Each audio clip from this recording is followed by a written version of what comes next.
Hey guys, I'm Diana, and as you know, Ellie and Mac came out with a new Posh bow and headband, and I am here because I love bows, and the bigger the better. And sometimes when I'm making bows, I'm not really quite sure what size to make. How big should the band be? How big should the bow be? And so it's so nice to have a pattern where all you can have to do is print it out and it's all done for you. You don't have to guess or anything like that. So today I'm going to be making the newborn to 3 size bow.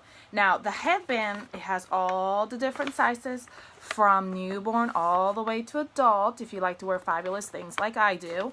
And so I'm just gonna go ahead and make the newborn today. So I just folded it, that way I don't have to reprint it. And I went ahead and already cut out all my pieces. Now I have my bottom bow and my top bow and my band and the little piece in the middle. So I went ahead and cut them out already, and now we're gonna go ahead and get started so we can do this together. Anyway, so the first thing I'm gonna do is I'm going to grab my bottom bow and I'm gonna put both fabrics right side together, right on top of each other, just like this. And then what I'm gonna do is I'm gonna pin it. You can clip it or whatever it is that you like to do together so that when I saw it, it doesn't move and get crooked. Sometimes it does that to me. I don't know. Oh, I lose pins all the time. So yes, so I'm gonna go ahead and pin it. Now, the reason why I pin it instead of clipping it is, well, there's actually 2 reasons. I have a ton of pins, and I'm like, oh, I need to buy some clips because they're so much better, but I never do because I have a ton of pins. But I like to pin it in a little bit so that way I don't even have to move them when I'm going to go ahead and sew around the edge. Now, when you go to sew this, you will start in the long side. That's what I do. And you need to leave like 1.5 to 2 inch gap that you don't sew over, so that way you can turn your bow right side out when you're done. So we're going to go ahead and do that now.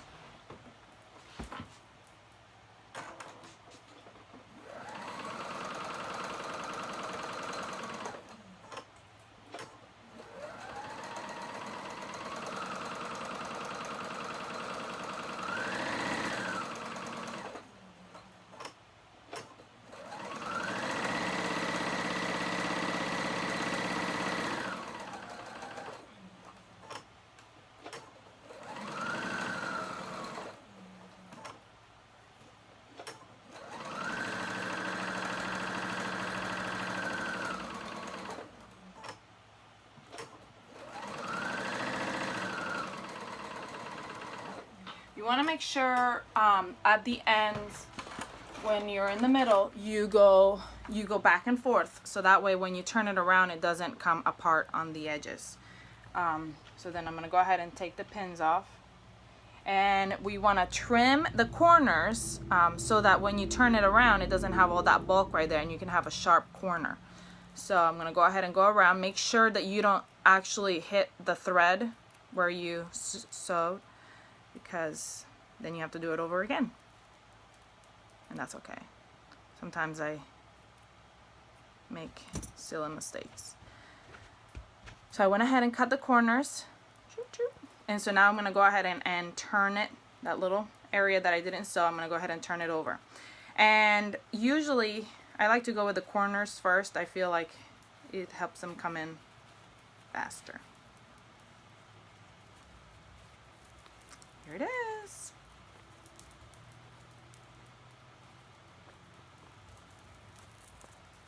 Here it is. Now I've got this handy dandy little thing right here. And so I use it for the corners. If I don't find it and I have a ruler, I use a ruler, whatever. Doesn't matter. I just push them out, push the corners out so it's nice and sharp. So the corners are nice and sharp. I inherited a lot of my sewing things from my grandmother-in-law, and that's one of the things I love about sewing, getting it passed down to generations. And I don't have any girls, but my son asks me all the time. Now I'm going to steam it so that it can be nice and crisp. So that's what I'm doing right now. My son asks me all the time to sew things for him, and so I love that Ellie and Mac has, you know, all the Tatum tank and the raglan and the high-tie boy shorts. I make those in cotton, and they're just nice for around the house if I don't need to make swims. I mean, I love it for swims, but also I can just make them in cotton. There's so many other patterns that she has that he loves, so exciting. But anyway, so I steamed it. So now the little part where the gap is, the fabric is in there, and so I'm gonna go ahead with my machine and sew it right there to close that gap.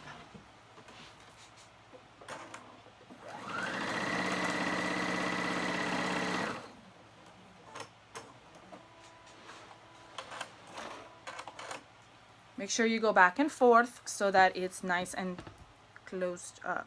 And I'm going to go ahead and trim the tails.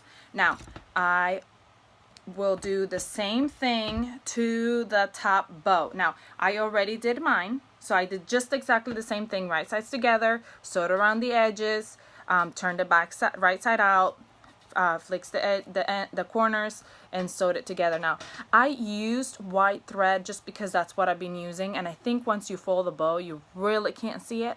But if you want to change colors as you work with the different colors on your bows, you are more than welcome to do that. I just didn't do it for time and because really I don't think you'll be able to see it. So next we're gonna go ahead and move on. So I got the two, bottom bow, top bow. We're gonna go ahead and what we're gonna do is, I've got some thread. So you're going to pinch the bow in the middle, and you're going to do it like an accordion. Back and forth. Let's see. Back and forth, back and forth. Ends up looking just like this. Back and forth, back and forth.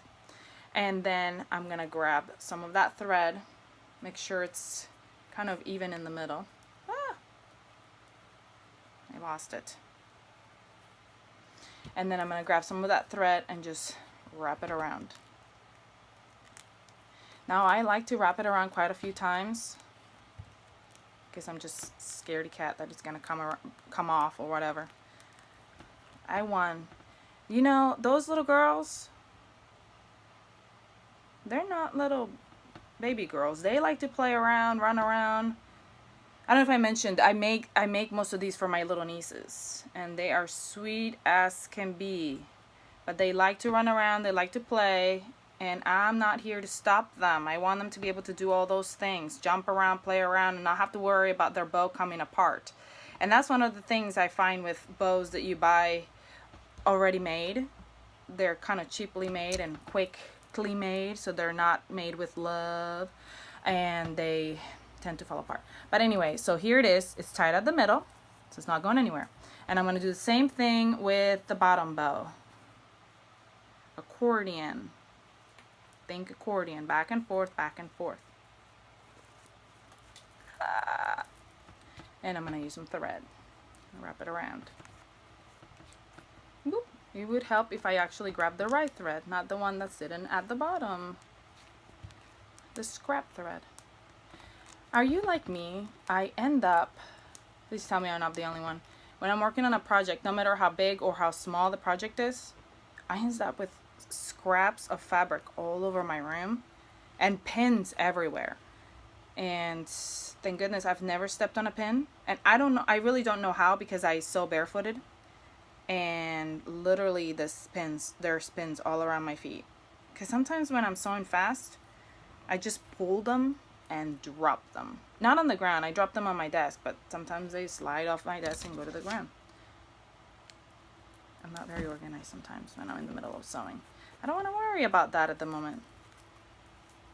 I will be once I step on one. It's probably going to teach me a lesson. But anyway, so here we go. I've got bottom bow, top bow. There we go. So cute. So the bows are basically done. But now I'm going to make my band, my headband. So what I'm going to do is I'm going to find the right side. Sometimes that's hard to do, but on this one you can tell.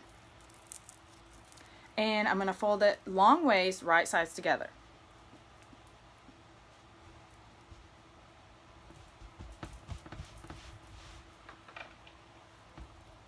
And I'm going to pin it.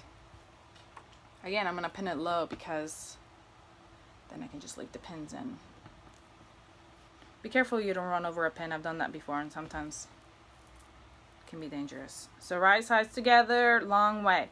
And now I'm going to serge the whole raw edge where the two raw edges meet. I'm going to go ahead and sew that. I use a serger because the stretch will be much nicer. You can use a stretch stitch on your sewing machine. It really is up to you. Actually, I'm going to take this pin off because it's quite close to the edge.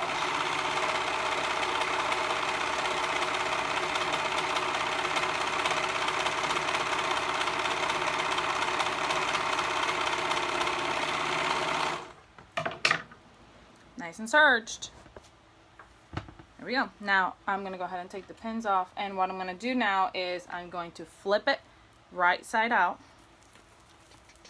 It's like a sock.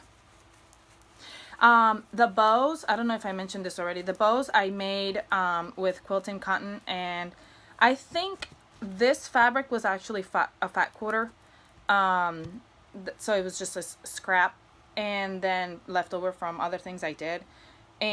But so you can use quilting cotton for that, and I like the sharpness of the cotton.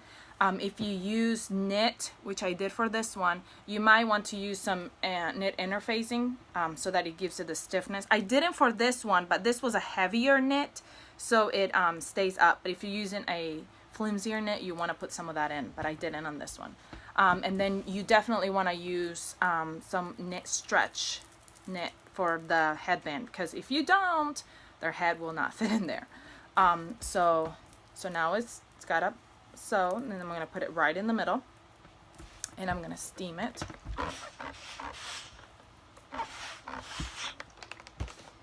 My iron keeps wanting to turn off. And then I'm going to grab right sides together again.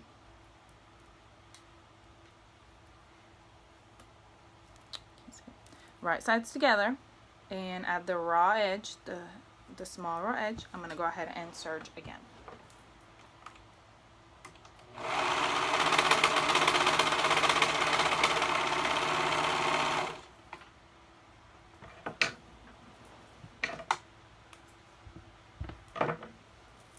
I'm going to turn the right side out, and your headband is pretty much done. Now, sometimes I actually like to do the middle piece a different color, because then once you're done with the middle piece, I'll show you there's a contrast. But anyway, here's your headband. Is done. So tiny baby headband. It's a newborn tiny little head. And so here we go. I'm gonna do it long ways, right sides together, just like I did my headband. Right sides together, serge the raw edges.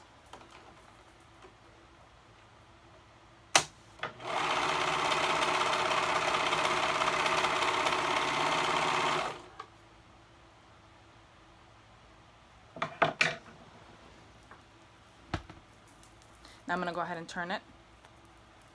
Little tiny baby sock.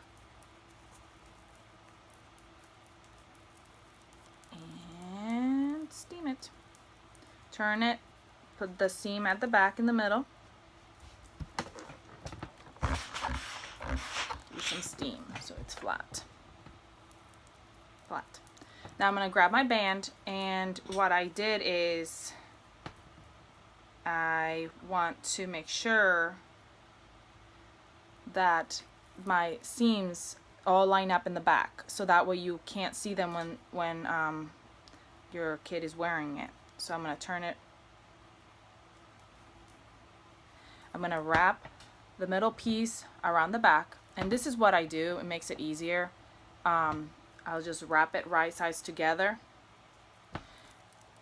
Right sides together, so it's around the band, right sides together, and I'm going to serge right there.